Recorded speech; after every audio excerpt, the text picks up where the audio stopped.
Hey everyone, and welcome back to the channel. Have you ever felt like life is just a bit too complicated? Like you're constantly juggling a million things, trying to figure out the right way to live? Well, you're not alone. But what if I told you that some of the most profound answers to our modern problems can be found in stories that are thousands of years old? Today, we're going to dive into three powerful tales from ancient wisdom that can help us all live a little more wisely, a little more peacefully, and a little more purposefully. These aren't just old fables. They are timeless lessons that speak directly to the heart of what it means to be human. So, grab a cup of tea, get comfortable, and let's journey back in time to uncover some ancient secrets for a better life. Our first story comes from the traditions of Zen Buddhism, and it's a simple one, but its message is incredibly deep. It's called The Empty Boat. Imagine a man enjoying a quiet afternoon, rowing his boat upstream. He's at peace, lost in the beauty of the river. Suddenly, another boat comes crashing into his, jolting him from his calm. Immediately, he feels a surge of anger. He stands up, ready to shout at the person who was so careless.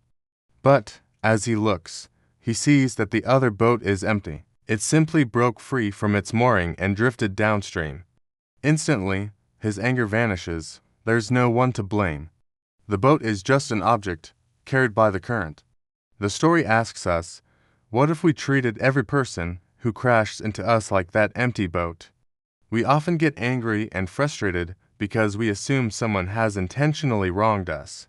We create a whole story in our minds about their motives. But what if their actions were just like the empty boat, not directed at us personally, but simply a result of their own currents, their own struggles, their own broken moorings? This story teaches us the power of letting go of blame and anger. It's not about excusing harmful behavior, but about protecting our own inner peace. When we realize that most of the time, it's not about us, we free ourselves from the burden of resentment. The next time someone cuts you off in traffic or says a thoughtless word, picture them as an empty boat. You might be surprised at how quickly your anger dissolves, leaving you in a state of calm. It's a profound shift in perspective that can change how you navigate the choppy waters of daily interactions. Now, let's travel to ancient Greece and hear a story about the great philosopher, Socrates. One day, an acquaintance ran up to him, bursting with excitement. "Socrates, you'll never believe what I just heard about one of your friends," he exclaimed, ready to share some juicy gossip. But before he could continue, Socrates held up a hand and said, "Wait, before you tell me, I'd like you to pass a little test. It's called the triple filter test." The man looked confused. Socrates explained, "The first filter is truth. Are you absolutely certain that what you are about to tell me is true?"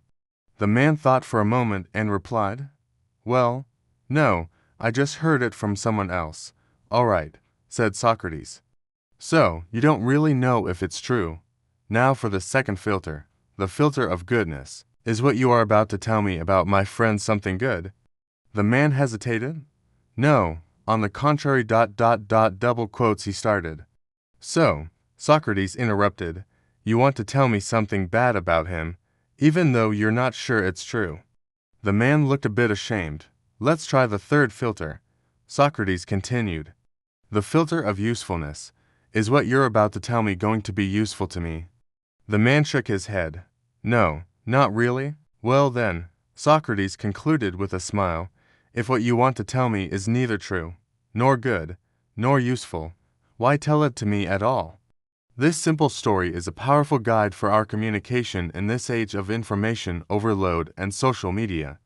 Before we speak, before we post, before we share that rumor, let's ask ourselves, is it true? Is it good? Is it useful? By applying this triple filter, we can avoid spreading negativity and misinformation. We can choose to be a source of thoughtful, kind, and constructive communication, making our own lives and the lives of those around us more positive and less cluttered with useless noise. It's a timeless principle for living with integrity. Our final story takes us to a wise old farmer who lived in a small village. His neighbors considered him very fortunate because he owned a beautiful horse. One day, the horse ran away. The neighbors came to console him, saying, "Oh, what terrible luck." The farmer simply replied, "Maybe." A week later, the horse returned, and it brought with it a herd of wild horses. The neighbors rushed over to celebrate. "What incredible luck!" they exclaimed. The farmer just smiled and said, "Maybe." The next day, the farmer's son was trying to tame one of the wild horses when he was thrown off and broke his leg. The neighbors came by again, shaking their heads. "Such bad luck," they lamented. "Maybe," was the farmer's only response. A few weeks after that, the emperor's army came to the village, conscripting all the able-bodied young men for a war they were unlikely to survive. Because the farmer's son had a broken leg, he was left behind. The neighbors looked at the farmer in awe. "You were right all along. What amazing good luck," they said. The farmer, tending to his son, looked up and said, "One last time, maybe." This story, often associated with Taoist philosophy, teaches us about the nature of fortune and misfortune. We are so quick to label events as good or bad the moment they happen. But the reality is, we can't see the whole picture. An event that seems like a disaster today might be the very thing that leads to a blessing tomorrow. And something that looks like a great victory might have unforeseen negative consequences down the road. This story encourages us to practice acceptance and to reserve judgment. It's not about being passive. It's about understanding that life is a complex web of interconnected events. By saying maybe, the farmer in being indifferent, he is remaining open to the flow of life, trusting that he doesn't have all the answers. It's a powerful reminder to stay grounded, to not get too carried away by apparent success or too devastated by apparent failure. Life is a long journey, and the path is rarely straight. So, there you have it, the empty boat, the triple filter test, and the farmer who just said maybe, 3 ancient stories, each carrying a simple yet profound lesson. The empty boat teaches us to let go of anger by not taking things personally. Socrates' triple filter shows us how to communicate with integrity and kindness. And the farmer's tale reminds us to embrace the uncertainty of life without rushing to judgment. These aren't just nice ideas, they are practical tools you can start using today.